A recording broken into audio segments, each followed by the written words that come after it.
Telegram. Digo por lo vieja. Buenos días, chicos.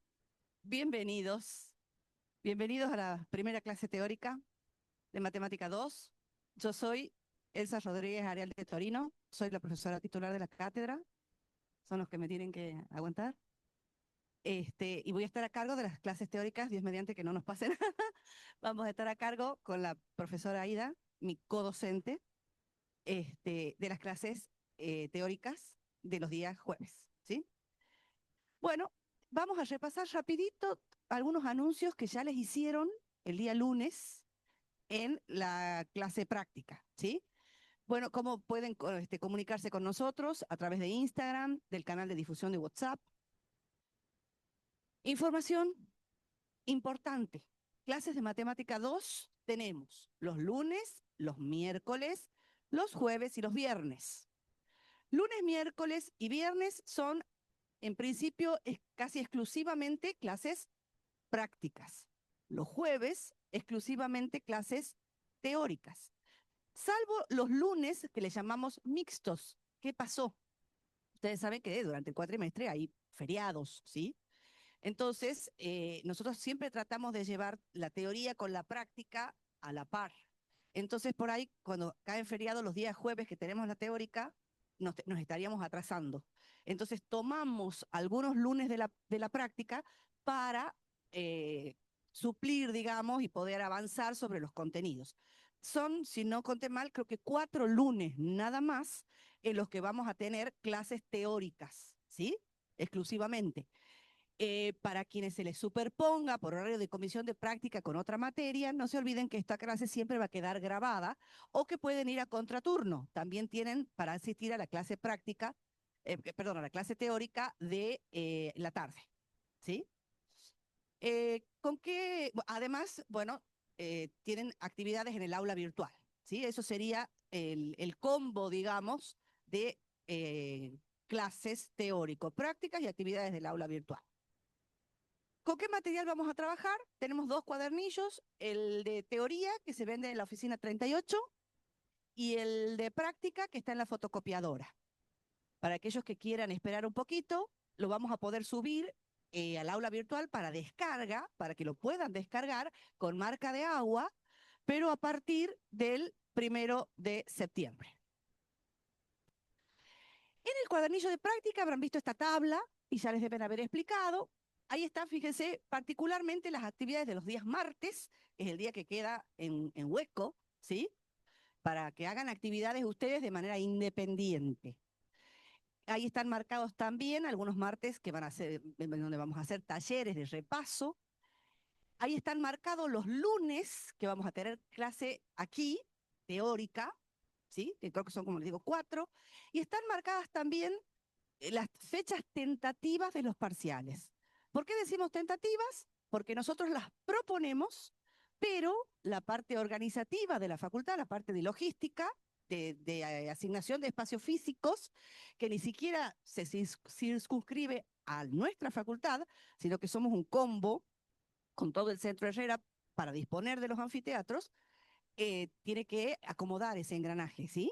De que si no lo pidió exactas, medicina, entonces nosotros proponemos la fecha, esa es la que hemos propuesto, vamos a ver si es factible desde el punto de vista de espacios físicos y horarios. Por eso dice eso. Tienen que matricularse en el aula virtual, ¿sí? Hasta el viernes 29 del 8, sin excepción. En esta cátedra no hay excepciones, ¿sí? Pero que se me pasó, que me dormí, olvídenlo, ¿sí? Sin excepción hasta ese día. Si tienen algún inconveniente antes, que no debieran porque hackean el Pentágono, ¿sí? No se van a poder matricular en el aula virtual, calculo que no van a tener problema. Así que, pero acuérdense de esa fecha, no se la dejen pasar, yo sé por qué se los digo. La materia es teórico-práctica, ¿sí? Entonces los parciales son teórico-prácticos, tanto para regularizar como para promocionar. ¿Qué les recomiendo? Los contenidos de esta materia se van superponiendo. Es decir, hay una continuidad. No son compartimentos estancos, como pueden ser en otras materias, ¿sí? Donde se ve una unidad y no se requieren en general conocimientos para la unidad que sigue de esa unidad anterior. Aquí, si no arrancamos entendiendo desde hoy, nos van a pasar facturas hasta el último día de clase, ¿sí? Por eso, llévenla al día desde ahora, consulten las dudas, vayan haciendo los ejercicios, vengan a consulta. Hay consultas todos los días prácticamente, acá tengo el machete. Este, a la mañana, a la tarde, tienen consulta online, para que no les pase lo que le pasa ahí a Manolito, que la maestra, no sé si se lee hasta ahí, así, y pregunta si no ha entendido algo y el Manolito levanta la mano diciendo sí desde marzo, ¿sí? O sea que digan desde el primer día. No van a poder avanzar si no entienden la primera parte. Y para la que sigue, la anterior y así sucesivamente. Así que cuidado con eso. Bueno, como somos muy bonitas, hoy estamos bonitas, re bonitas, ¿no? No, mentira. Vamos a empezar a repasar lo que han visto. Es el lunes teórico práctico y lo que deberían haber visto en el aula virtual. Sobre función exponencial. ¿Mm? Esto lo han visto en el aula virtual. No, en la clase teórica práctica, perdón. Dada la expresión I igual a la X, escriba las condiciones que debe cumplir A para que esa expresión que está ahí defina una función exponencial. ¿Se acuerdan? ¿Qué condiciones tiene que cumplir A? Perfecto. Acá dicen sus compañeros, yo tengo que hablar así en doble, mayor que 0 y distinto de 1. Perfecto. Otra cosa, fíjense, todo esto siempre vamos a traer en las clases cosas de los videos que ustedes han tenido que ver solos para ver si lo han estudiado. Y si también les sirve, fíjense cómo preguntamos. Porque por ahí ustedes, la función exponencial es la función definida por la ecuación, se saben eso, se les pregunta nada más que la condición, no saben qué les estamos preguntando. ¿Se entiende? Entonces, todo esto también, fíjense cómo podemos nosotros preguntar, llegado el caso, en un momento de un parcial. Entonces, esas eran las condiciones. ¿Y eso nada más? Sí, aunque usted no lo crea. Eso puede ser una pregunta. ¿Mm? Grafique la función definida por f de x igual a la x más k con a y k perteneciente a los reales, a mayor que 1 y k mayor que 0. ¿Qué es lo primero que tenemos que identificar? ¿Qué tipo de función? De acuerdo a la ecuación que la define, ¿sí? Ojo, eso también, ¿no? Tengan cuidado. La función no es f de x. ¿Qué es f de x para la función? El valor de y. Entonces, ojo cuando escriban, ¿sí? O cuando hablen. Aquí, lamentablemente, tenemos, como yo digo siempre, una ortografía matemática, aunque suene raro, y una gramática matemática, ¿sí?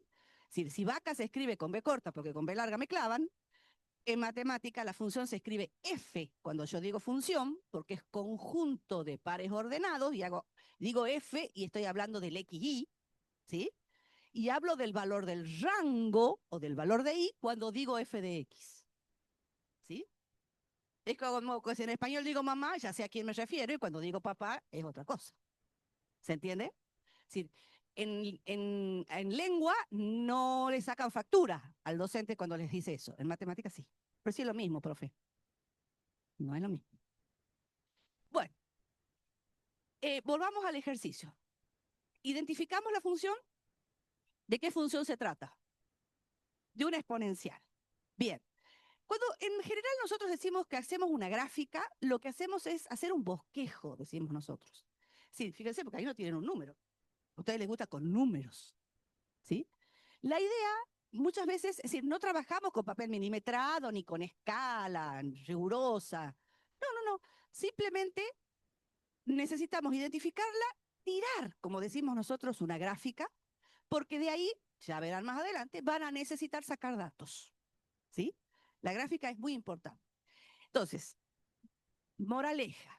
Tenemos que identificar las funciones con las que ya conocemos y con las que vamos a trabajar. Yo siempre hago la analogía ¿Alguno ya ha sido alumno mío? Si no murió porque todos los chistes, toda la todo es igual.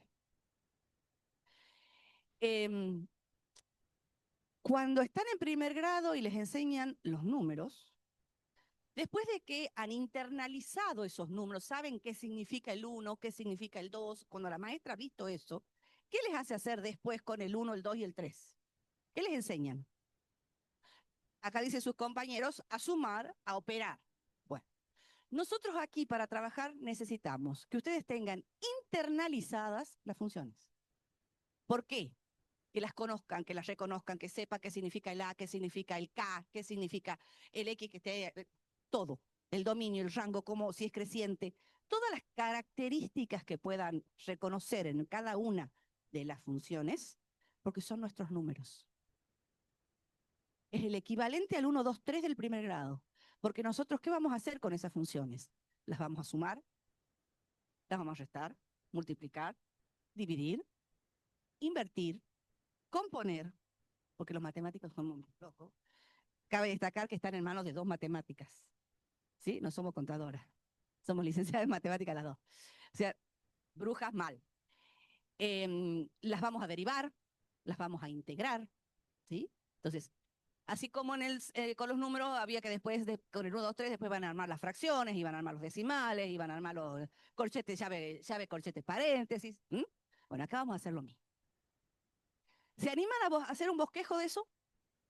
Vamos pensando. Entonces, ya sabemos que es una función exponencial. Si el A es mayor que 1, ¿qué forma tiene que tener? O, digamos, ¿tiene que ser creciente o decreciente? Creciente. Sabemos la forma. Por eso digo, no necesito que pase por el 1, 1, 2, 3, 4, 5. No me interesa. Ya sabemos que es exponencial. Sabemos la forma que le tenemos que dar. Sabemos que el A mayor que 1 tiene que ser creciente. No está en estado puro, como digo yo. Si no está el a la X solito. Está acompañado, nosotros siempre, si le podemos poner porquería, le ponemos. Está acompañado de ese más K. ¿Y eso qué significaría?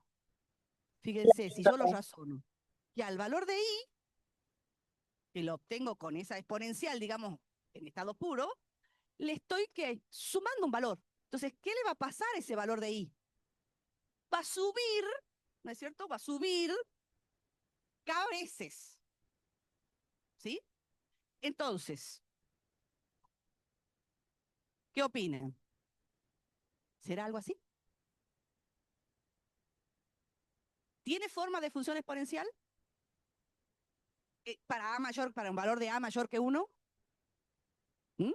Y fíjense, no puede, la asíntota se ha trasladado de 0 cuando está en estado puro, ¿a qué valor?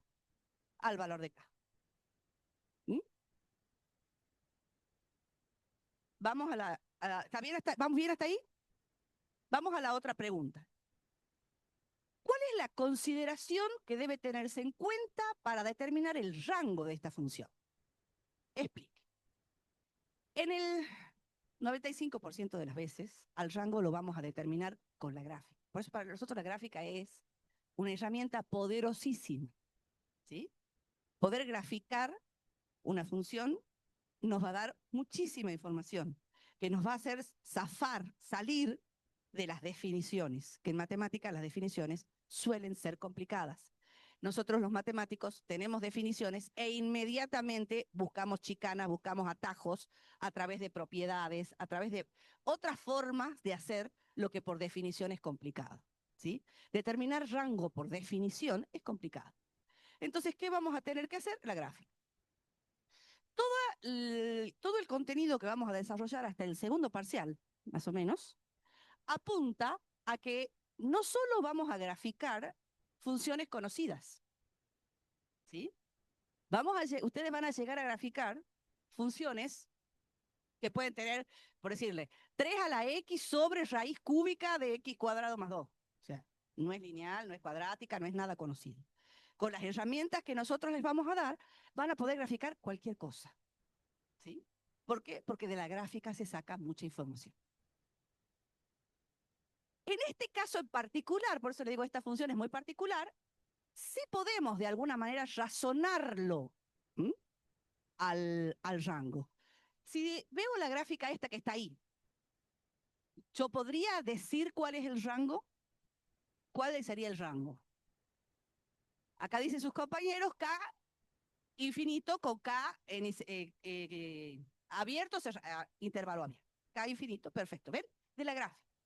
En el caso de la exponencial en estado puro, uno al saber que la es mayor que 0 y distinto de 1, ese A, ese valor de A, cualquiera sea mayor que 0 o distinto de 1, cuando yo lo eleve a la X, siempre va a ser positivo.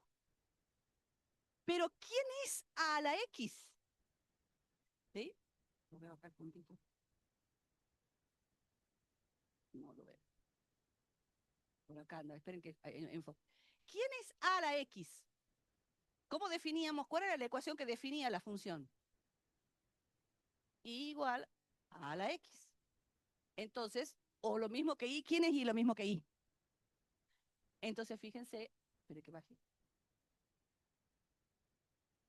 ¿Y qué estamos diciendo con que f de x es mayor que 0? Que los valores de i, que son quiénes, los valores del rango, son mayores que 0. Y entonces por eso puedo deducir que el rango es 0 infinito. Cuando hablo de la función en estado puro, ¿no? No es la misma del apartado anterior. Del apartado anterior al rango lo hemos sacado, fíjense, de la gráfica. Cuando la exponencial está en estado puro, sí podríamos deducir el rango a partir de la ecuación. ¿Se entiende la diferencia? Pero eso no va a pasar casi nunca. Siempre vamos a necesitar, o nosotros vamos a trabajar con la gráfica. Uno de los enemigos mortales, el valor absoluto, junto con el logaritmo y la profesora, son los más odiados. ¿Cuál es el dominio y el rango de la función valor absoluto? Indique cómo lo obtiene. Cuando nosotros hablamos de función exponencial a secas, hablamos de función exponencial en estado puro. No tiene condimento, no tiene porquería. Cuando hablamos de función valor absoluto, hablamos de la función valor absoluto en estado puro. ¿Sí? No tiene ningún condimento, no tiene ninguna otra cosa más. ¿Sí? Entonces, ¿cómo determino el dominio? ¿Quién forma parte del dominio? ¿Los valores de quién? ¿Que toma quién? De X. Muy bien, de X. ¿Y cuándo voy a tener condicionamientos para valores de X? Hay tres espantos en matemática, tres cucos. Ya no saben ustedes, que antes cuando éramos chicos nos decían cuco. Ustedes ya no saben qué es, pero no importa. No sé cómo se llaman ¿quiénes son terroríficos ahora? ¿Quién? No tengo idea. Bueno, no importa. Son horribles, peor de fiera que yo. ¿Quiénes son esos cucos, esos monstruos, esas cosas que no sé cómo se dicen ahora? Los denominadores. ¿Por qué? Porque un denominador en matemática nunca puede ser 0.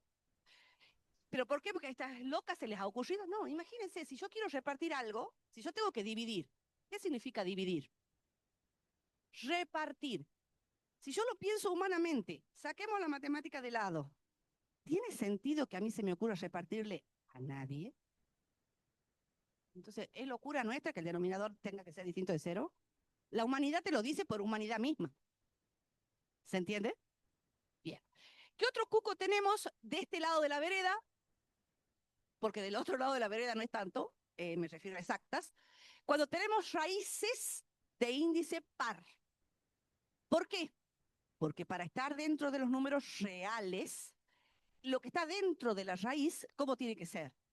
Mayor o igual que 0. ¿Sí? Eso condiciona los valores de X. O sea que cuando yo tenga X en el denominador, voy a tener problemas. Me tengo que fijar cuál está prohibido. Cuando yo tenga X dentro de una raíz de índice par, voy a condicionar los valores de X para que siempre me dé positivo. Porque si no es un número complejo y nosotros no trabajamos con complejos. Y el otro cuco enemigo mortal, el logaritmo. También cuando la X esté dentro del argumento de un logaritmo, me lo va a condicionar. ¿Por qué? Porque el logaritmo esté definido, el argumento debe ser positivo. En el caso del valor absoluto, ¿hay denominador? No hay cuco. ¿Hay raíz de índice par? No hay cuco. ¿Hay logaritmo? No hay cuco. ¿Qué valores puede tomar X? Lo que les gusta a ustedes. Los reales. Gana, ¿o no? Dominio, los reales. Para el caso del rango, insisto, los vamos a sacar de la gráfica siempre, pero en este caso en particular, ¿qué sabemos? El valor absoluto de x es mayor o igual que 0 por propiedad, ¿sí? Pero ¿quién es valor absoluto de x de nuevo? Esperen que deposito. ¿Dónde estás, bichito? Acá estás. ¿Quién es valor absoluto de x? ¿No es lo mismo que f de x? ¿Sí? Entonces, ¿qué estoy diciendo con esto? Que los valores de y siempre van a ser mayores o iguales que 0. Y eso es equivalente a decir que el rango es 0 infinito. ¿Está? ¿Se va entendiendo? Pueden levantar la mano, yo grito, ¿eh?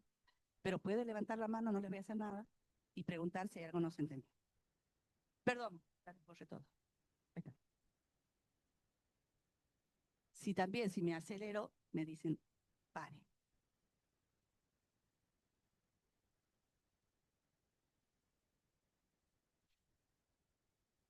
Fíjense la pregunta.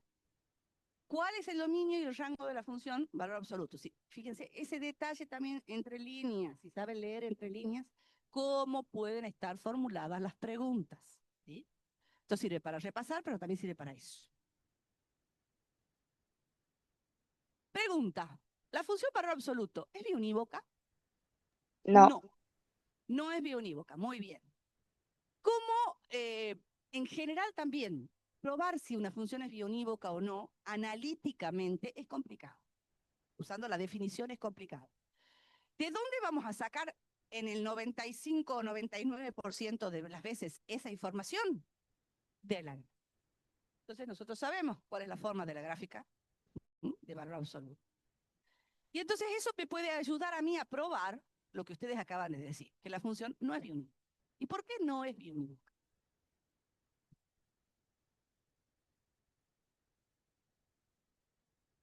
Muy bien, porque al rango le corresponde decir, está cumpliendo, acá dice su compañero eso, es lo que dice la definición. Excelente, divino, creo que es la primera vez que no me contesta lo que yo quería que me conteste.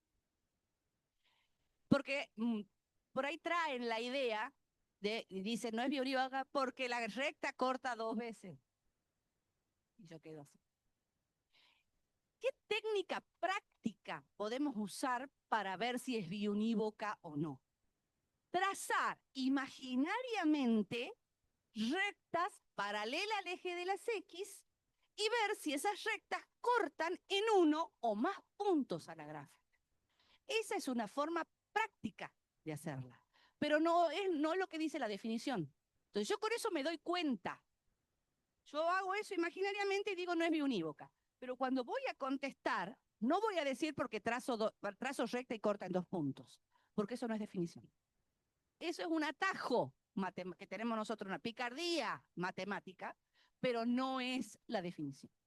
Entonces, ¿cómo vamos a poner? No es biunívoca porque no cumple con la definición. Podríamos decir, como dijo su compañero, porque a cada valor del dominio no le está correspondiendo un único valor del rango, o por ejemplo, cuando uno va a decir que no se cumple algo, con poner un ejemplo basta. Podríamos poner ahí los puntos 1, 1, el par ordenado 1, 1 y el par menos 1, 1 pertenecen a la función, y con eso estoy diciendo no se cumple la definición. ¿Está claro? Entonces, jamás decir no es biunívoca porque la recta corta 2 veces. Me doy cuenta, pero digo si sí o no con la definición. Álgebra de funciones. Empiezo a cumplir la promesa. Yo dije, bueno, una vez que conozcamos todas las funciones, le conozcamos todas las características, ¿qué vamos a hacer? Las vamos a operar. Dice, indique 2 funciones que puedan obtenerse a partir de las funciones f y g. Fíjense, funciones f y g. No dice f de x, g de x. Se los remarco porque hasta los libros, yo he visto libros de secundaria que dicen que están mal escritos. Pero, ¿se entiende lo que estamos diciendo si yo digo función f de x? La función es un conjunto de pares ordenados. Si yo digo función f de x, estoy diciendo función rango, valor rango. Es como eso que les decía yo, dividir en cero. Si se cumple la condición que el dominio de F intersectado con el dominio de G es distinto del vacío y G de X distinto de cero, ¿qué funciones podríamos definir? Eso es lo que se llamaba condición de existencia. Eso deben haber visto. Entonces, si el dominio de F intersectado con el dominio de G es distinto del vacío, ¿qué podríamos decir? ¿Qué funciones puedo definir? La suma, dicen acá, la resta y el producto. Si además tenemos la condición de que una de ellas es distinta de cero, ¿qué podríamos definir? El cociente, dicen acá. Perfecto. Solo me piden only 2. ¿Ok? No voy a escribir 40, 4 ni 5. ¿Por qué? Porque ustedes se tienen que poner del lado de quien corrige. ¿Qué quiere decir eso? Que no tenían ni idea de lo que estábamos preguntando. Si le pego, le pego. Se tienen que ajustar a lo que dice la consigna. Entonces, por ejemplo, diríamos, si la intersección de los dominios es distinto del vacío con esa simple condición, puedo decir que existe la suma. Punto. Si además voy a usar la condición de que g de x es distinta de cero, existe el cociente. ¿Estamos? Bien. ¿Cómo determinamos el dominio de la suma? Era la intersección de los dominios. Era la misma condición de existencia. ¿Y cómo determinamos el dominio de la función cociente? Era la intersección de los dominios a quien le sacábamos qué valor, si pudiera estar ahí. El que hace cero, el denominador. El que hace cero a g. ¿Está? Fíjense cómo se pregunta y cómo nos ajustamos a lo que se pide. Ay, esta dolió. Fea, ¿no? El inventor de todo esto debe haber estado con 50 de fiebre el día que empezó con esto. Sí. Ustedes le deben esta locura a dos personajes fundamentalmente, a Newton y a Leibniz, ¿sí? Un alemán y un inglés. Newton era británico y Leibniz era alemán. Son casi contemporáneos y los seguidores de uno y los seguidores del otro se peleaban entre ellos porque decían que uno le había copiado al otro. La historia demostró que no era así, que cada uno fue un genio y lo descubrió y lo trabajó de forma independiente. El problema es que los tíos estos vivían aburridos, ¿sí? Vivían, no sé, pobrecitos, parece que no había pantalla. Entonces, se les ocurrían delirios como estos. Supongamos que tenemos dos funciones. Una función f con su dominio, que son los valores de x, y su rango, los correspondientes f de x. Que tenemos una función g, que tiene su dominio x, los valores de x, y su correspondiente rango, el g de cada uno de esos x. ¿Qué se le ocurrió al delirante este? ¿Qué pasa si a mí se me ocurre en G, en lugar de usar esos X, vamos a ver si le apunto al cosito este, no saben lo que me cuesta ver, ¿dónde está el puntero? Ahí. Además es de reacción lenta, como la profesora. ¿Qué pasa si yo a X, en lugar de ponerle valores de X, voy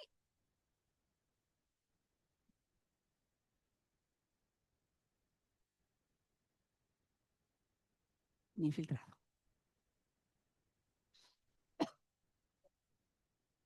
Entonces, ¿qué?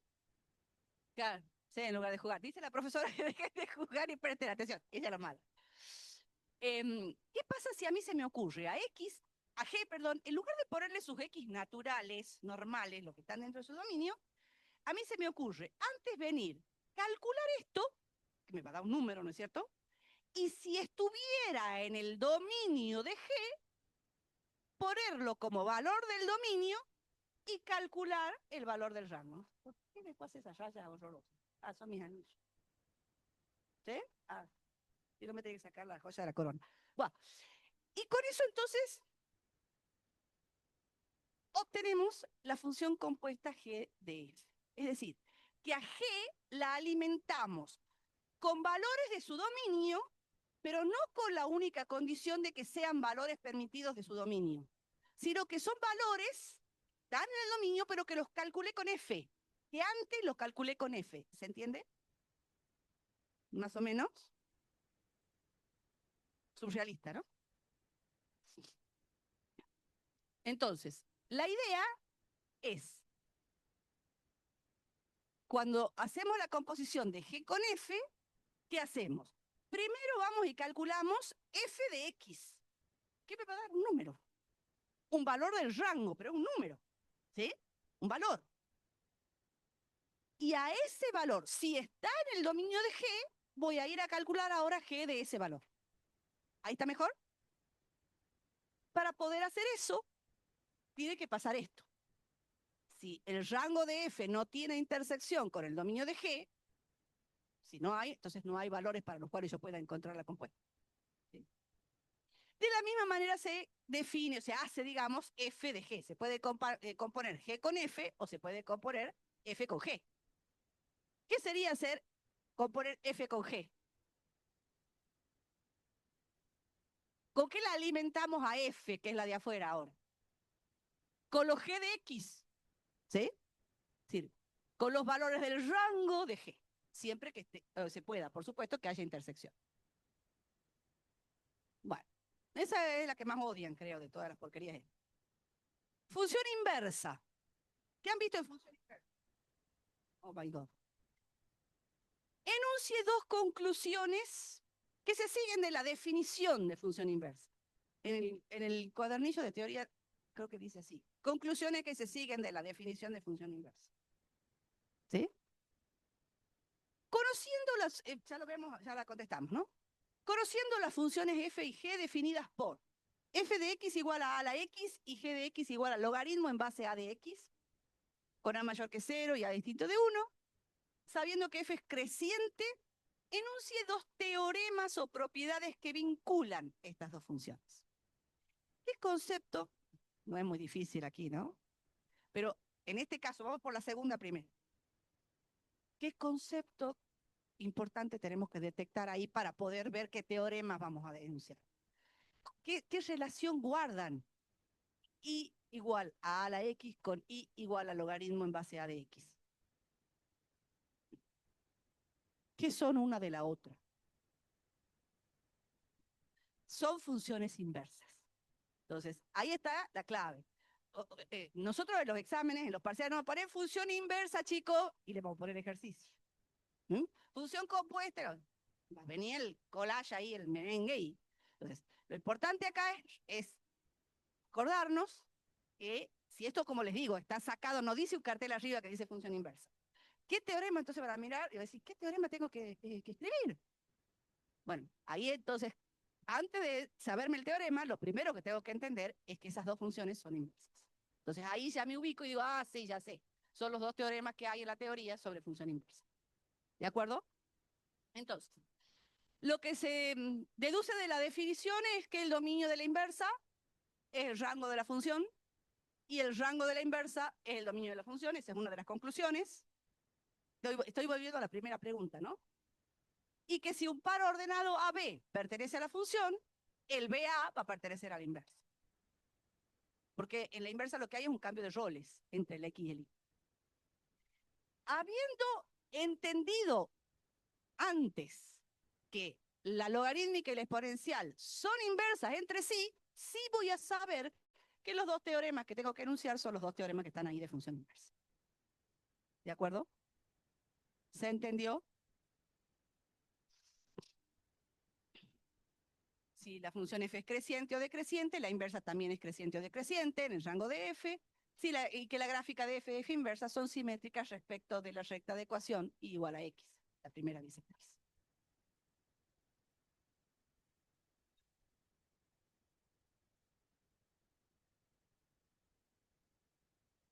¿Vamos bien?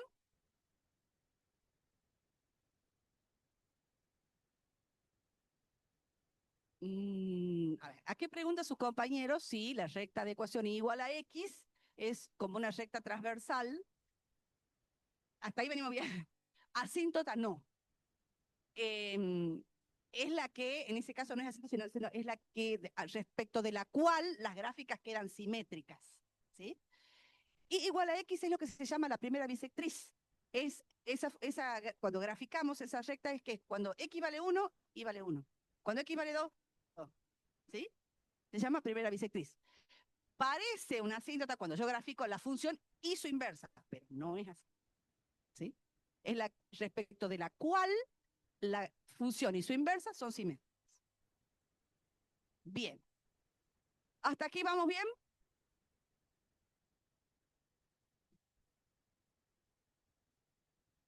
Todo esto está en el, yo les diría que traigan su cuadernillo de teoría, entonces van marcando, ¿sí? Pueden poner la pregunta arriba, como para decir, cuando me pregunten esto, es esto, y así no tienen que estar copiando todo. De todas maneras, todo esto va a quedar grabado, ¿no? Y, eso me olvidé de decir. Va a quedar grabado y lo vamos a subir al canal de YouTube, ¿sí? Hay que esperar que baje, que se descargue, tipo 10, 10 y media de la mañana ya va a estar disponible. Y el enlace para suscribirse al canal está en el aula virtual. ¿Mm? Bien, por eso les digo para qué. Buah, aquí se pone. Porque hasta aquí veníamos medio soft, ¿sí? Ahora se pone un poquito más pesado. Límite de funciones. ¿Cuáles son los objetivos? No hemos puesto ni hemos hablado de objetivos de lo anterior, porque se supone que son cosas que ya han visto en las clases anteriores. Identificar el concepto de límite en dos aspectos, como proceso y como resultado, reconociéndolo como el paso de lo discreto a lo continuo. No entendí una pepa. Pero bueno, dicen los pedagogos que a los objetivos hay que ponerlo. ¿Eh? Después vamos a descubrir qué significa eso. Calcular límites de funciones utilizando infinitos, límites fundamentales, propiedades de los límites. ¿Mm? Vamos a ver cómo llegamos a eso. Para llegar a definir el concepto de límite, necesitamos conceptos previos. ¿Sí? Definir una serie de conceptos previos. El primer concepto que vamos a ver es el de vecindario o entorno de un punto. ¿A qué suena vecindario? ¿A qué? En español. A vecinos, a algo cercano. Bien. Otra cuestión acá también. Definición de vecindario. A partir de aquí y por todo lo que vendrá. Las definiciones son definiciones, no son con mis palabras. Entonces, siempre hay que tener que, cuando se va a hacer una definición, tiene que tener una cierta estructura de definición. No puedo empezar diciendo, es cuando son vecinos, como dices, eso en criollo está perfecto. Es más, es lo que yo pregunté. Pero yo no puedo definir, es cuando los puntos están cerca. ¿Por qué? Porque si a mí me piden en inglés que yo haga una pregunta y yo no pongo el verbo primero, ¿he armado una oración correcta en inglés? No. Sí, disculpe, como digo siempre, es la única que sé, pero si a mí me dicen que yo rece el Padre Nuestro y empiezo, Padre querido, me miras desde lo alto, te quiero pedir que... ¿Estoy rezando el Padre Nuestro? Bueno, si yo empiezo con es cuando los puntos son cercanos, no estoy definiendo los signos. ¿Okay? Es duro, la matemática es dura, pero cada ciencia tiene su vocabulario. Si yo tengo que estudiar la filosofía de Kant, no puedo no entender lo que él habla siempre, que es la cosa en sí. Y a la de filosofía no le hacen piquete. Y a mí sí. Pero, profe, es muy difícil, eso sí se entiende. Pero... no se entiende. Si yo escribo vaca con B larga, no se entiende. ¿Y cómo les ha ido? Mal. Si aquí empiezan con en cualquier definición, empiezan con el es cuando, y les ha ido mal. Las estructuras de las definiciones en matemática son, se llama tal cosa a la que cumple con estas condiciones. Se dice que tal cosa es sí y solo sí, son las únicas dos. Si no, no están definiendo. Ya empecemos ahí de entrada bien. Fíjense, se llama vecindario o entorno del punto A al intervalo, o sea, mucho merengue, mucho cotillón para un triste y pulviento intervalo. El intervalo A menos H, A más H, A es un número real, es un punto sobre el eje de las X, ¿sí? Y H, un número real positivo. A ese número real H se lo llama radio del vecindario, ¿sí? Y cuando hablamos, decimos vecindario, entonces, del punto A y radio H, y lo simbolizamos de esta manera. Una B corta, mayúscula. Como les digo, no deja de ser un triste intervalo. Pero bueno, si me piden la definición, tengo que dar toda la porquería esa que dice ahí arriba. En realidad, como les digo, se dice, se llama tal cosa al que cumple con. O se dice, se llama tal cosa, sí, solo sí, pasa ahí. Siempre de esa manera se escriben las definiciones. ¿Estamos? Y fíjense, son los vecinos. Ustedes dirán, ¿y por ese H? ¿Qué onda? ¿Quién es H? Lo ponemos nosotros, pero siempre que sea vecino. Es decir, si yo vivo en la Plaza Independencia, ¿quiénes serán mis vecinos? Y bueno, podríamos pensar que los de estar en la casa de gobierno. Podríamos pensar los que están dentro de las 4 avenidas. Pero ya pensar que son los de San Javier, no. ¿Se entiende? Sí, ese H va a depender, lo ponemos, ya van a ver, no es significativo. Pero tiene que ser vecino. No lo puedo ir a poner, como les digo, en San Javier, si yo vivo en la Plaza Independencia. Ese es el significado, digamos. Ups, ¿qué dice ahí? Vecindario reducido, ¿sí?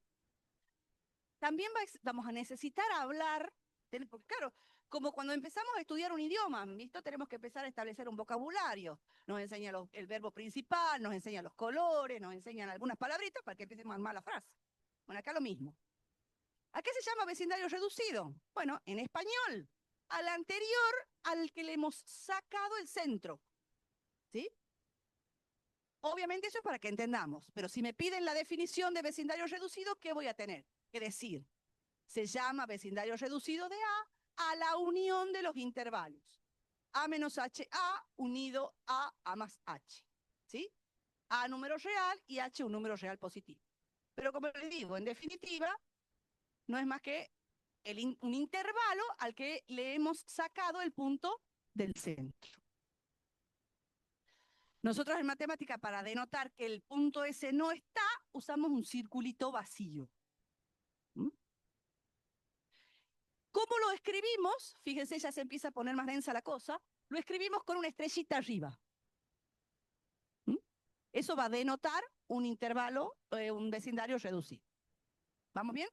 ¿Qué estamos haciendo? Estamos poniendo vocabulario para poder armar después una frase. ¿Se entiende? O sea, no podemos todavía armar la frase. También vamos a hablar de vecindario reducido por la derecha y vecindario reducido por la izquierda.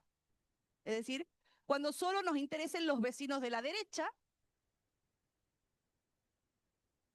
vamos a escribir así. Fíjense, es la B corta, mayúscula, con la estrellita y el A con un signo más arriba. Bueno, si no le da convulsiones hasta aquí, estamos todo bien. Mi mamá, cuando yo estudiaba, pasaba y nos escuchaba hablar, me decía, hija, ¿estás bien? Porque claro, era un delirio. Pero bueno. ¿Se entiende entonces cómo vamos a definir vecindario reducido? No vamos a decir, el del que se acerca por la derecha. No. Vecindario reducido por la derecha de un punto es el intervalo de la forma A más H con A y H números reales y H un número positivo. Exactamente de la misma manera, el reducido por la izquierda. ¿Está? ¿Para qué damos toda esta porquería? Porque ya va a aparecer enseguida. ¿Sí? Ya va a tener sentido. ¿Hasta ahí vamos bien? Y ahora viene. Ustedes hasta aquí, en lo que han visto de funciones en matemática 1, ¿sí? Siempre que le daban una función, una lineal, una cuadrática, empecemos con esas dos, si les pedían que calculen f de 1, ¿qué hacían? Hablo de una lineal o una cuadrática. Iban y reemplazaban y calculaban. Cuando han pasado a la racional particular, esa sí tenía problemita. Sí, problemita mental como tengo yo.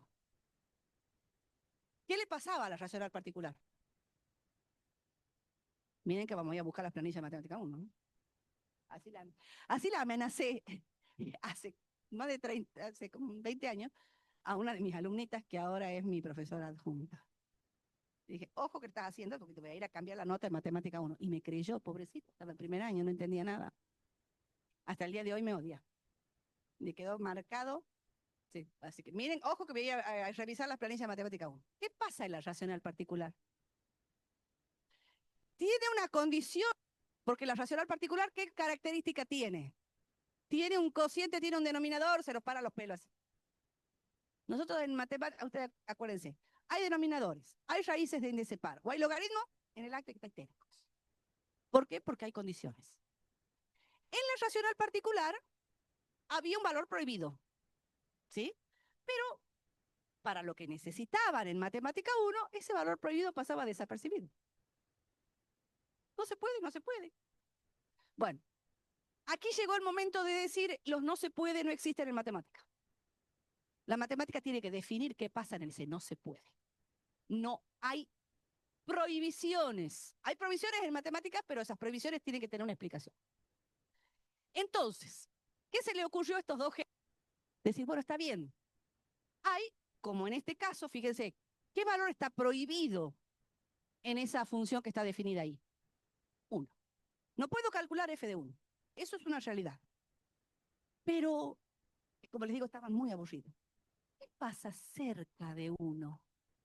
Y ahí aparece, ya fíjense, ya viene, cuando uno habla de cerca, habla de quiénes, de los vecinos. Ahora va a aparecer toda esa porquería que hemos definido recién. ¿Qué pasa entonces? Está bien, yo no me puedo quedar, este matemático decía, yo no me puedo quedar con que no existe. Está bien, que no lo puedo hacer, pero sí puedo acercarme a 1. No puedo dar un valor de i para 1, pero podría ver qué valores de i va tomando la función cuando yo me acerco con valores de x cerquita de 1. ¿Va queriendo?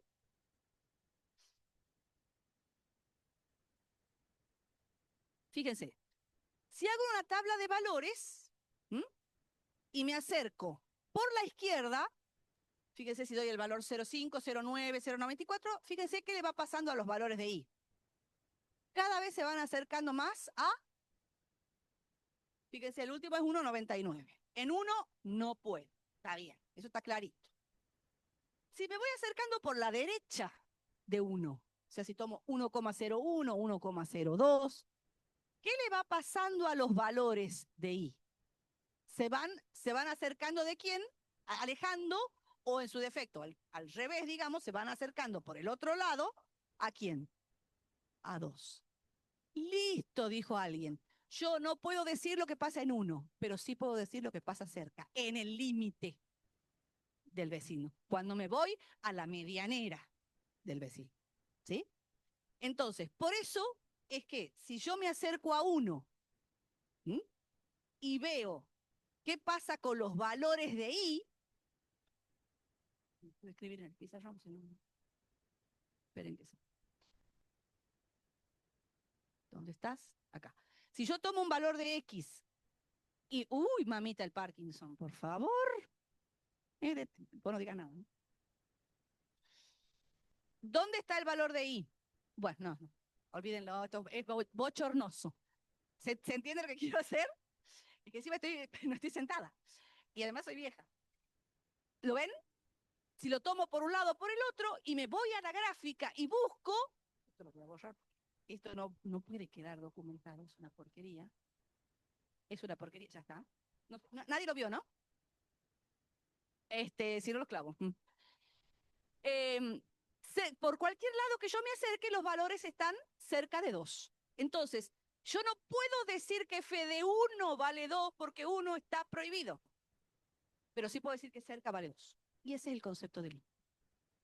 Entonces, la matemática te dice, ¿qué pasó? No. ¿Qué me estás haciendo, mi amor?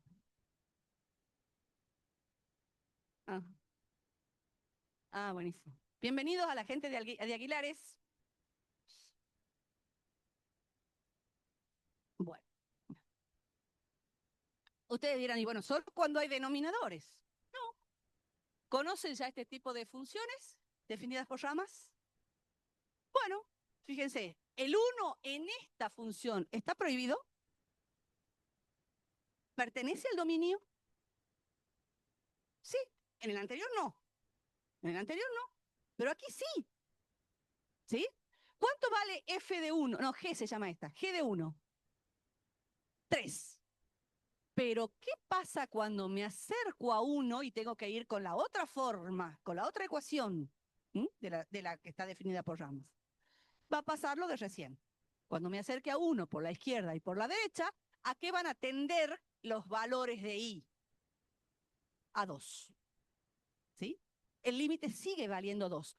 Es decir, no me importa lo que usted haga en el punto si usted en ese punto se porta mal. Me importa, cuando hablo de límite, lo que pase cerca de usted, en sus vecinos. ¿Va queriendo? ¿Ven? Cuando yo me voy acercando, los valores no están en 3, están en 2. O sea que el límite vale 2. No me interesa lo que pase en el punto. Porque ese punto, para la otra, tiene problema. Entonces podemos llegar a la definición intuitiva, es decir, a la definición criolla, para que lo entendamos. Después vamos a ir a la rigurosa. ¿Cuándo vamos a decir entonces que el límite, cuando x tiende a a, de f de x es igual a b? A y b son números reales. ¿Qué significa eso entonces? De acuerdo a lo que hemos visto. ¿Qué significa que yo diga que el límite, cuando x tiende a un valor, vale a o b o lo que sea? Que los valores de f de x están muy cerca de ¿quién?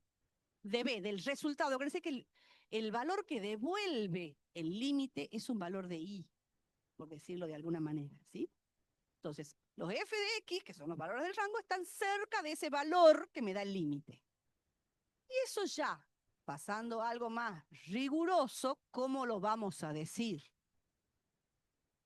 Prefijado arbitrariamente un vecindario de centro B y radio epsilon, tal que f de x pertenece a ese vecindario.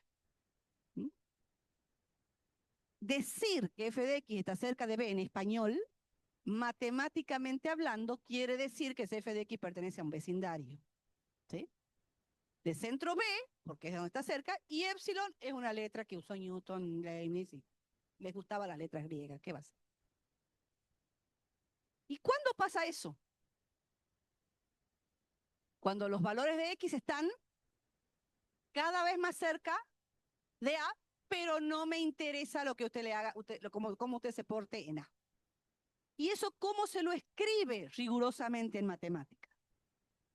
Para x pertenecientes a un vecindario reducido, porque no me interesa lo que pasa en el punto, de centro A y radio H. Y entonces, ahí el pobrecito está llorando a gritos, como ustedes, ¿sí? Llegamos a la definición rigurosa. Se dice, fíjense, y ahí ya aparece, se dice tal cosa sí, solo sí. Todo lo anterior era en español, era intuitivo, era para que entendamos. Decimos la palabra definición y nos tenemos que poner firme como soldado, ¿sí? Y acatar las normas. Se dice que el límite cuando x tiende a de f de x es igual a b, sí, solo sí. Siempre vamos a tener montones de definiciones de límite. Me lo van a odiar y me van a odiar. Pero ya vayamos acostumbrándonos. Primero, a la estructura de la definición, ¿sí? Que no es cuándo, ni con mis palabras.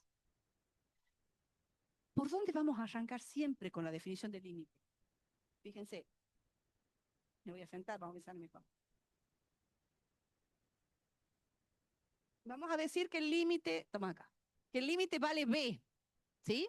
Con a y b perteneciente a los reales, sí, solo sí. Eso es palabra santa, tiene que estar siempre. ¿Por quién vamos a arrancar? ¿Para todo? Se me fue el bichito. Esperen que no lo vea. ¿Dónde te fuiste? Acá, volvió. Siempre vamos a empezar por quién. ¿Por los vecinos de quién? De lo que me da el límite. Ese va a ser para todo. Para todo lo que le pase al valor del límite, ya van a entender cuando avancemos las próximas clases. Este arbitrariamente prefijado es como nuestro pan de cada día, así tiene que decir, digamos, como rezamos, nuestro pan de cada día está acá también. Y recién pasamos a el valor al que tiende, ¿se entiende? Las definiciones van a ser muchas. Entonces, ¿cómo nos vamos a acostumbrar a armarlas? Yo voy a decir, el límite cuando x tiende a 2 de f de x es igual a 3. Si yo les dijera, escriban la definición, ¿qué tendrían que decir? Sí, el límite va a ser de cuando x tiende a 2 de f de x va a ser igual a 3. Sí, solo sí. Para todo vecindario de centro 3 y radio epsilon arbitrariamente prefijado, existe un vecindario reducido de centro 2 y radio h contenido en el dominio, tal que, y siempre va primero. El cosito les juro que lo voy a revolear con un sapo. Tiene delay, entonces no me parece la puntita esta ¿cómo es? El cosito rojo. Entonces, tal que siempre va primero ¿quién? Los valores de I, ¿sí? Bajo condiciones para el I. Si ya estudiamos esa forma, esa estructura, siempre arranco con los vecinos de lo que me da el valor del límite, después pongo arbitrariamente prefijado y me voy al vecindario de a donde estoy calculando el límite. Se supone que nos va a costar menos estudiar las definiciones. ¿Está claro? Interpretación geométrica. Sí, nosotros siempre vamos a tener el soporte de la gráfica. Ese es nuestro objetivo. ¿Sí? Recomendación. ¿Sí? Así como van a aparecer infinitas definiciones, y no voy a poner es cuándo, sino que voy a poner estructura de definición, en todas las definiciones que aparezcan de lo que sea, van a aparecer infinitas interpretaciones geométricas. Obviamente esas definiciones serán pedidas en los exámenes y obviamente las interpretaciones geométricas serán pedidas en los exámenes. Una interpretación geométrica consiste de una gráfica, siempre acuérdense, estemos aquí o estemos en integrales impropias, aunque no entiendan de lo que estoy hablando. Una gráfica con los datos explicada. ¿Está? Entonces, definición con estructura de definición, interpretación geométrica, gráfica con datos y explicada. En este caso, ¿cuál es la interpretación geométrica? Es decir, ¿qué significa gráficamente que el límite cuando x tiende a de f de x sea igual a b? Graficamos y prefijamos ¿qué cosa? El vecindario. Y bueno, ¿cuánto vale ese épsilon? ¿Dónde lo tengo que poner? Mientras no se vaya a Loma de Tafí, póngalo ahí nomás, vecino. Usted de 2 centímetros, de medio, de 1/4 de centímetro, vecino, pero no nos vayamos a, como les digo, a San Javier. ¿Mm? Entonces, ese sería, para todo vecindario del valor que devuelve el límite, mi radio epsilon existe el reducido, que es para el valor al cual quiero calcular el límite, y tal que si yo tomo un f de x dentro del vecindario de B, su correspondiente X, ¿dónde tiene que caer, digamos? ¿Dónde tiene que estar? ¿A quién tiene que pertenecer? Al reducido. ¿Está? ¿Está mejor? Aburrido, ¿no? Bueno, veamos qué han entendido. Dice ahí, límite cuando x tiende a de f de x igual a... Bueno, ustedes dirán, vamos con la primera gráfica. ¿La reconoce? No interesa, en realidad yo podría graficar cualquier cosa y el límite lo van a calcular igual. Pero la conocen. Supongamos que yo pregunte, ¿cuánto vale el límite cuando x tiende a 0 de f de x y estamos hablando de la función cuadrática? Piensen. Entonces, supongamos que yo pregunte el límite cuando x tiende a 0 de f de x. ¿Qué me devolvía el límite? ¿Un valor de quién? De y. ¿Qué tengo que hacer entonces para ver cuánto vale el límite? Irme al valor 0 en X. Y en muchos casos, ¿puedo calcular f de 0 en este caso para la función cuadrática? Estoy buscando qué revolear. Para la cuadrática, ¿cuánto vale f de 0? 1, ¿sí? Vale 1. Entonces, cuando me acerque a 0, en este caso no está prohibido. Es decir, en la matemática nunca nada se va a contradecir. Es decir, si la función cuadrática históricamente, en este gráfico, en particular, el f de 0 vale 1, el límite va a valer 1 de acá a la China, es decir, no va a valer 5. ¿Se entiende? Porque es vecino. No se va a contradecir nunca. Entonces, si yo me acerco, esperen que la encuentre. Acá está, apareció. Si yo me acerco a 0, por la izquierda y por la derecha, y busco, ni siquiera me hace caso, los valores de I, ¿cerca de quién están? De 1. Es decir, que el límite es de 1. ¿Estamos? A ver, el límite cuando X tiende a 2 de f de X, ¿cuánto valdría? 5 dicen acá. ¿Están de acuerdo? ¿Qué han hecho? Han ido a la gráfica, se han acercado, han buscado el valor de X igual a 2, han subido a la gráfica y han leído ¿qué valor? El valor de I. En este caso no es un punto problemático, no es un punto vacío, no importa, ¿sí? Pero cerca sigue siendo el mismo sentido del límite, ¿se entiende? Independientemente de lo que valga en el punto. ¿Está mejor? Vamos al valor absoluto. Si yo les pido el límite cuando X tiende a menos 3, ¿cuánto valdría el límite cuando X tiende a menos 3 para la del valor absoluto? Los escucho. Ay, Dios mío.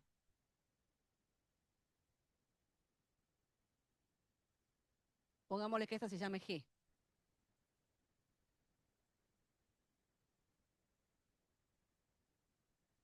Acá dicen menos 1. ¿De acuerdo? -1. Muy bien, menos 1. ¿Por qué? Me acerco a menos 3. Yo no debería levantar el cosito. Me acerco a menos 3 con valores de X. Voy a la gráfica, obviamente esto está grosero, y voy cerca de quién. Cuanto más cerquita esté de menos 3, más cerca de quién estoy. De menos 1. ¿Está? Entonces, fíjense que ya podemos, si tenemos la gráfica salvadora, calcular el límite para cualquier cosa. ¿Cómo? Observando la gráfica, observando los vecinos. Esto podría tener, esta gráfica, por algún motivo, esperen que lo encuentre, un punto vacío ahí. ¿Me importa? Para calcular este límite, ¿cuánto seguiría siendo ese límite? Brilla, menos 1. ¿Han entendido? ¿Está claro? El cita 1, alumno 0. A mí me dicen la Torino, como la Legrand, porque soy la más vieja, o el cita. Como que suene suave. ¿Ha visto? Un amigo mío dice que Elsa suena mala. Entonces yo hago decirme el cita para que suene más suave, pero lo mismo soy mala. Teorema de unicidad del límite. Soy mala, ¿no? No le queda otra, tiene que decir que no. La peor jefa que le podía haber tocado. Bueno. Teorema de unicidad del límite. Si ocurriera que el límite cuando X tiende a A me da un valor A mayúscula, y el límite cuando X tiende a A me diera un valor B mayúscula, no le queda otra que A sea igual a B. Es decir, que el valor de un límite es único cuando existe, como el Franebra. ¿Se acuerdan? Había una propaganda, ustedes muy jóvenes, que decían que era único. Es muy viejo, eso lo tenemos que cambiar. Vamos con este ejemplo, ¿sí? Si yo quisiera calcular el límite cuando X tiende a A, en esa gráfica. Por ahora, fíjense que el soporte es la gráfica. Fíjense la importancia en esta materia de tener la gráfica. Si yo me acerco por la izquierda, y ahí empieza a tomar sentido ese, ¿se acuerdan? Vecindario por la izquierda. Si me acerco por la izquierda y tomo valores de X cerquita de A, me voy a la gráfica, los f de X están cerca de ¿quién?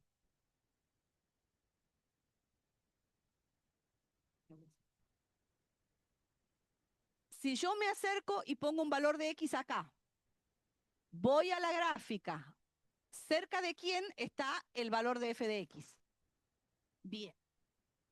Si me acerco por la derecha, si yo tomo un X por acá y me voy a la gráfica, el valor de f de X, ¿cerca de quién está? Bien. En ese caso decimos, y existe esa forma digamos, esa definición, los límites laterales. Es decir, puedo calcular solamente el límite lateral derecho cuando me acerco por la derecha y puedo calcular el límite lateral izquierdo cuando me acerco por la izquierda. Sí, como en este caso esos valores coinciden, porque en este caso me dan iguales, se dice que el límite existe, el límite único existe y vale A. Pero miren, perdón, entonces van a surgir estas definiciones, ¿sí? Vamos a poder hablar del límite lateral izquierdo y del límite lateral derecho. Sí. No, no es positivo o negativo. Eh, ya lo hacemos. Bueno, el que se ría le pega. Perdón, eso no se puede decir ahora. No, ya no hay nadie, ¿no? Hay violencia de género, sí, también. Bueno, a que se ría, lo invito cordialmente a mi oficina, la 40, con la puerta abierta, para que no pase nada, no digan nada, y vamos a tener una charla. Entonces ahí no, eso no es violencia. ¿Sí? Vamos, espero que me entiendan los chistes, porque si no después me salimos diarios. Bueno, entonces, vamos a la pregunta de su compañero. ¿Cuándo es por izquierda y cuándo es por derecha? Es decir, ese A más, que no quiere decir positivo, sino por derecha, y A menos, porque el A puede ser menos 3. ¿Se entiende? Entonces, si yo quiero calcular el límite lateral derecho, me voy a acercar por aquí, ¿sí? Y por eso voy a escribir el límite A más, ¿sí? ¿Se entiende? El límite lateral izquierdo es cuando yo me acerco por aquí, para valores menores, que todos pueden ser positivos, todos pueden ser negativos, o puedo tener positivos y negativos, ¿sí? Es decir, ese más que tiene arriba no quiere decir signo del valor de X, ¿se entiende? Sino por dónde me estoy acercando. Y entonces, en ese caso, cuando yo me acerque por acá, voy a escribir el límite por izquierda. ¿Se entiende? No es una negativo y una positivo, sino quiere decir lo mismo que, ¿qué significa en matemática, con la matemática que ustedes saben, un exponente menos uno? Que invierte la base, dicen sus compañeros. Bueno, aquí no tiene nada que ver con eso. ¿Es una notación poco feliz? Sí. Si yo pudiera reescribir la matemática, ¿la cambiaría? Sí. Porque eso les gusta a los locos como nosotros, pero no es claro. ¿Sí? Sí, eso que está escrito ahí no es lo que toda la vida han visto, y después se quejan de los alumnos, claro, el problema somos nosotros, somos los culpables. A nosotros porque nos gusta, nos queda muy claro. Pero por eso yo no he dicho f a la menos 1. No sé si ustedes se han dado cuenta. Yo he dicho f inversa. ¿Sí? Entonces, esto que está acá, esperen que lo localice. Esto que está acá no quiere decir negativos. Es una forma poco feliz de decir por la izquierda. Y esto que está acá no es que quiera decir que sean positivos, es que nos acercamos por la derecha. ¿Está claro? Bien. Fíjense que la definición del límite lateral no va a cambiar absolutamente nada, sigue siendo la misma estructura, por eso les digo, si estudiamos una, vamos a poder definir cualquiera. ¿Cuál va a ser la diferencia? ¿En dónde va a estar la diferencia? Fíjense, vamos a empezar en la definición por los vecinos de B. Dios mío. Y ahora nos quiere escribir. Arbitrariamente prefijado. Ahora, como el límite no es a A, sino a A por la derecha, ¿dónde va a estar el cambio? Acá. el vecindario reducido va a ser A por la derecha. Todo lo demás igual. De la misma manera, para el izquierdo. Tiene la misma estructura, vamos a poner el límite, sí, solo sí. Vamos a arrancar por los vecinos del valor que da el límite, arbitrariamente prefijado. Existe el vecindario reducido, en este caso por la izquierda, contenido en el dominio, y vamos a poner la condición de los valores de I para todos los X que cumplen ¿qué? Siempre lo mismo. ¿Se entiende? Vamos con otro ejemplo. Oh, Dios. Supongamos que queremos calcular el valor del límite cuando X tiende a A. ¿Qué está pasando acá? Si me acerco a A por la derecha, ¿dónde voy a buscar el valor de I? Si yo pongo un X cerquita de A, subo a la gráfica, me va a dar cerca de ¿quién? De B. Si lo hago por la izquierda, si yo doy un X cerquita de A por la izquierda y subo a la gráfica, el valor de I me va a dar cerca de ¿quién? De A. En este caso, el límite lateral derecho vale B, el límite lateral izquierdo vale A, pero ¿qué pasa con A y con B? Son distintos. En ese caso se dice que el límite no existe. Fíjense, bueno, profe, pero entonces ya no puede contestar lo que pasa en el punto. Está bien, en ese punto la función esa se porta mal. No sé, en ese punto no puedo, pero cerca sí. A pesar de que el límite como tal no exista, pero sé qué es lo que pasa antes y después del punto, con los valores de I. ¿Está? Entonces, si yo aseguro que el límite cuando X tiende a A es igual a B, eso va a pasar sí y solo si los dos laterales coinciden. Vamos con otro ejemplo. Fíjense, una función que tiene dominio cerrado en 1 infinito. Yo puedo acercarme a 1, supongamos que quiero calcular el límite cuando X tiende a 1, ¿no?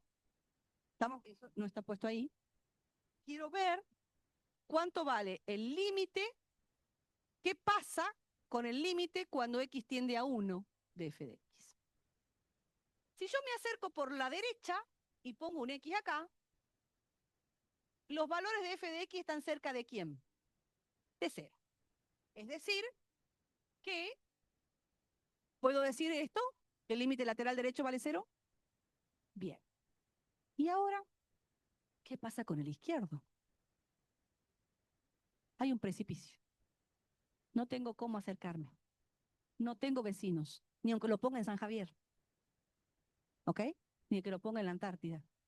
Y entonces en ese caso la función, ¿sí? Como no está definida, no tengo mapa, me caí del mapa, me caí al precipicio, no está definida para valores menores que 1, el límite lateral izquierdo no existe y entonces en ese caso también decimos que el límite no existe. ¿Mm? Sí. Podemos asegurar que el límite total, por decirlo así, no existe. Acá dice su compañero, en caso de analizar un límite y darnos con que uno de los laterales no existe, ya está suficiente para decir que el límite total, eso chicos, cuando yo digo así es porque no es académico, ¿sí? No se dice límite total, es el límite. Pero bueno, por ahí yo entiendo que para nosotros es normal y natural. Yo trato de explicarlo en un lenguaje que ustedes lo entiendan mejor, ¿sí? Y hablo de un límite total. Si ustedes van al frente exactas y les hablan de límite total, los van a sacar corriendo, ¿sí? Ni siquiera es la bruta que les ha enseñado eso. Bueno, veamos un ejemplo. Una función definida por ramas. Ahí está la gráfica. ¿Qué moraleja? ¿Qué tienen que ir a hacer el profesor Pirchi? ¿Qué les diría? ¿Qué les diría el profesor Pirchi? ¿No lo tienen a Pirchi ustedes? Ah, mira, vos no son del clan Pirchi. Porque todos son del clan Pirchi aquí. Ah, no daban los cupos. Bueno, el profesor Pirchi les diría que se vayan a estudiar, que se vayan a estudiar y a estudiar ¿qué? Las funciones. Y las gráficas, así al toque. Porque por ahora, fíjense que nos estamos manejando con gráfica. No hemos hecho nada con definición, nada con cálculo analítico. ¿Estamos? Bien. Fíjense, tendríamos para graficar una recta que tiene pendiente 1, ordenada al origen 2, pero desde 3 en adelante. Esperen que aparezca el cosito. ¿Lo ven? Es esta que está acá. ¿Sí? Y después, ¿qué es esto? ¿Qué representa esa función cuadrática, digamos, gráficamente? Representa una parábola. Me está para callar una. Pirchi los mata. Una parábola que tiene vértice en 0, -4. Esos tienen que volar, chicos. Ese es el 1, 2, 3 nuestro.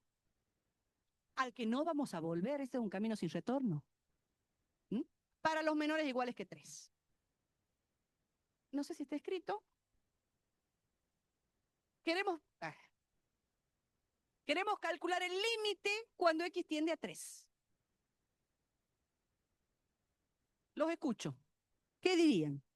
¿Cuánto vale el límite cuando x tiende a 3 de f de x? Fíjense que es un punto problemático, es un punto de corte, ¿sí? Gráficamente hablando, pero que pertenece al dominio. ¿Qué tengo que hacer para calcular el límite? Acercarme a 3 por la izquierda y por la derecha, subir a la gráfica y ver a qué se acerca. Entonces, cerca de 3, ¿a qué valor se acerca? Entonces, el límite vale 5. Y nos vamos a con 10. ¿Dónde está la clave de esto? Si yo les doy, calcule el límite cuando x tiende a 3 de la función definida por la gráfica. Reconocerlas a la función y graficar. ¿Se entendió? Entonces, ¿hay una definición de por medio? Sí. ¿La vamos a usar? No. Calcular límites con definición, ustedes no saben, es una pesadilla. Nosotros no vamos a usar la definición. Lógicamente la tenemos que dar y la tenemos que entender. Pero con esto ya la hemos entendido. ¿Sí? En práctica van a haber una serie de técnicas para calcular analíticamente los límites. Pero muchas de las veces van a necesitar la gráfica para poder saber cuánto vale el límite. Repasen funciones, repasen sus características, repasen sus gráficas. ¿Sí?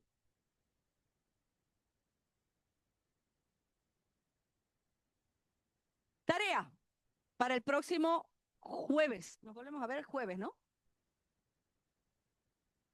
Esperen que vea para que no me olvide.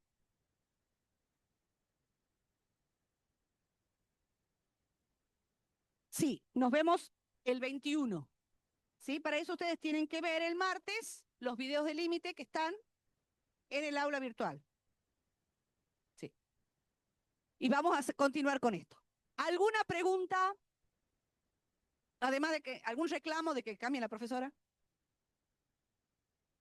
El libro de teoría sale, no, de teoría, perdón, el de teoría 7.000. En la cátedra, en la oficina 38. ¿Alguna duda? ¿Quedó todo claro? Nos vemos, Dios mediante, el próximo jueves. Siempre háganme acordar, chequemos el cuadrito ese que tienen para que yo no me olvide por si nos toca un lunes, ¿sí? Para que ustedes ya estén avisados de que hay clase teórica ese lunes. Siempre chequen en el cuadernillo la tablita y digan, profe, tenemos, cuando yo les diga hasta el próximo jueves, me digan, no, es el lunes, ¿sí? Bueno, espero haber sido clara. Nos vemos, Dios mediante, el jueves. Espero que vuelvan. No se me vayan a la Chacabuco y Bolívar, ¿no? ¿Saben qué queda en la Chacabuco y Bolívar? La Facultad de Arte. Que les cambie la vocación y se vayan a arte. No, no. Llegué a eso. Todavía, todavía no saben lo que falta. Bueno, muchas gracias, chicos. Nos vemos. Chao, profe. Ya, profe.